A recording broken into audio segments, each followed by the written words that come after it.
in order to get velocity here, कितना minimum velocity so that it can complete one circular motion. So you have to give some energy, and that energy I will keep the ball here.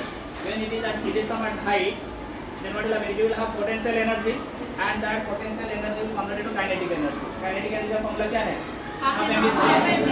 That velocity must meet this much velocity, square root of 5 so that it can complete one cycle.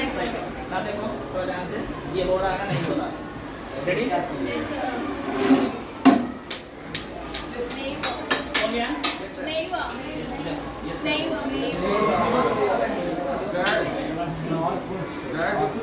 One second, see. Now I am leaving that ball. Yes, sir. Because it is not getting minimum velocity. जितना velocity चाहिए उतना velocity is not getting. तो जो यहाँ से आने वाले parabolic होता है. Did you see ना parabolic? Not just. ठीक है. Now see. चल जी वीडियो तो.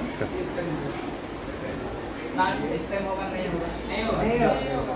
उसे एक्सपेरिमेंट करके देखिए. Be positive. होगा.